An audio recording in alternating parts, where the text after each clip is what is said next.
Hello viewers, আসসালামু আলাইকুম। আজকের ভিডিওতে আপনাদেরকে দেখাবো কিভাবে সেভ এবং সেভ এস করতে হয় এবং এই সেভ এবং সেভ এস এর ভিতর পার্থক্য কী। আর দেখানো হবে আপনি যে ফাইলগুলো সেভ করেছেন সে ফাইলগুলো কিভাবে ওপেন করবেন অথবা খুঁজে বের করবেন। প্রথমে জেনে নেই সেভ এবং সেভ এস এর ভিতর পার্থক্য কী।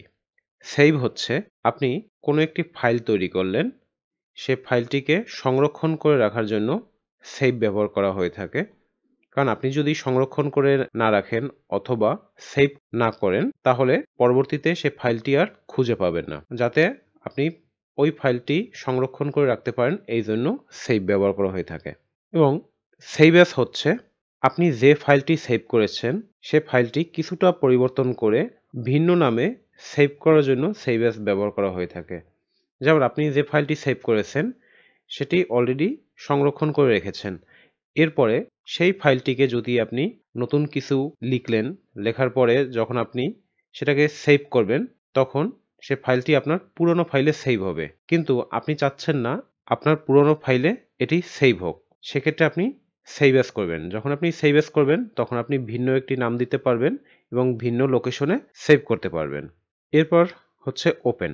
ওপেনের কাজ হচ্ছে আপনি যে ফাইলগুলো সেভ করেছেন সে ফাইলগুলোকে ওপেন করা অথবা দেখার জন্য ওপেন ব্যবহার করা হয়ে থাকে। প্রথমে দেখে নেই সেভের কাজ।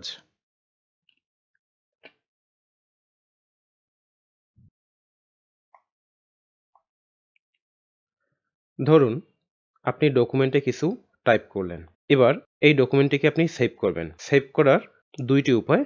একটি উপায় হচ্ছে হয়তো আপনি ফাইলে গিয়ে সেভে ক্লিক করবেন অথবা কিবোর্ডের শর্টকাট হচ্ছে Ctrl+S। আপনি যখন Ctrl+S এ প্রেস করবেন তখন সেভে চলে যাবে। অথবা আপনি ফাইলে গিয়ে এখানে সেভে ক্লিক করবেন। যখন আপনি সেভে ক্লিক করবেন সাথে সাথে একটি উইন্ডো চলে আসবে। এই উইন্ডোতে নিচে দেখতে পাবেন ফাইল নেম, এরপরে দেখতে পাবেন সেভ অ্যাজ টাইপ এবং উপরে দেখতে পাবেন সেভ লোকেশন। আপনার ডকুমেন্টটি কোন লোকেশনে সেভ হবে সেটি এই উপরে দেখতে পাবেন। যেমন আমার এই ডকুমেন্টটি সেভ হবে ডকুমেন্টস ফোল্ডারের ভিতরে। ডকুমেন্টস ফোল্ডারের ভিতরে অলরেডি পুরনো সেভ করা ফাইল রয়েছে। এরপরে নিচে যে ফাইল নেম রয়েছে এই ফাইল নেমে আপনি নাম দিবেন আপনি কি নামে সেভ করতে চাচ্ছেন। আপনি যে নামে সেভ করতে চাচ্ছেন আপনি এখানে সেই নামটি লিখে দিবেন। এরপর রয়েছে সেভ অ্যাজ টাইপ। এখানে যখন আপনি ক্লিক করবেন তখন মাইক্রোসফট ওয়ার্ডের কিছু ফরম্যাট শো করবে যে আপনি মাইক্রোসফট ওয়ার্ডের যে ডকুমেন্টটি সেই ডকুমেন্টটি কোন কোন ফরম্যাটে সেভ করতে পারবেন। আমরা ডকএক্স ফরম্যাটে সেভ করে নেই এবং ফাইল নেম দিয়ে দিলাম সেভ। এরপরে আমরা সেভে ক্লিক করব। সেভে যখন ক্লিক করব তখন আমার এই ফাইলটি সেভ হয়ে যাবে। আমার এই ডকুমেন্টটি অলরেডি সেভ হয়ে গিয়েছে। আমি যে নামটি দিয়েছি সে নামটি আমার টাইটেল বারে শো করবে। উপরে টাইটেল বারে আমার নাম শো করেছে সেভ। এইমাত্র যে ফাইলটি আমি সেভ করেছি এটি সেভ নামে সেভ করা হয়েছিল। এবার দেখব সেভ অ্যাজ এর কাজ। আপনি যদি এই ডকুমেন্টে আরও কিছু লিখেন, যেমন ওয়ার্ড 2010 এটা লিখলাম।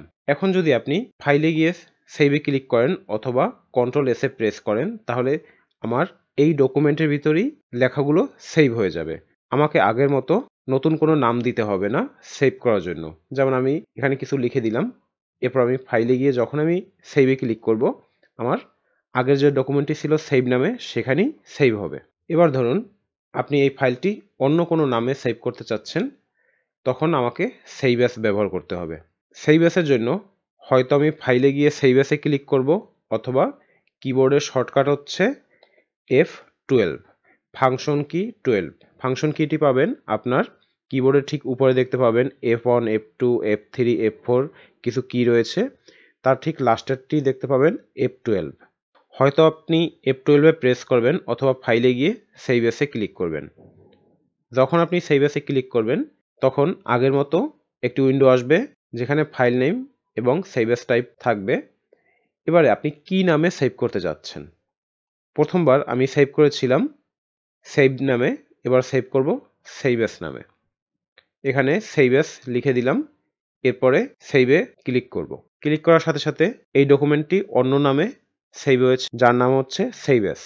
উপরে টাইটেল বারে দেখতে পাবেন আপনি নতুন যে নাম দিয়েছেন সে নামটি এখানে শো করবে। আমি নাম দিয়েছি সেভ অ্যাজ, এখানে সেভ অ্যাজ শো করছে। এই ছিল সেভ এবং সেভ অ্যাজের কাজ। এরপর দেখব ওপেনের কাজ।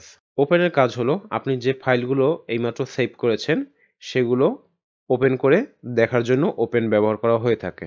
ওপেন করার জন্য আপনাকে ফাইলে যেতে হবে।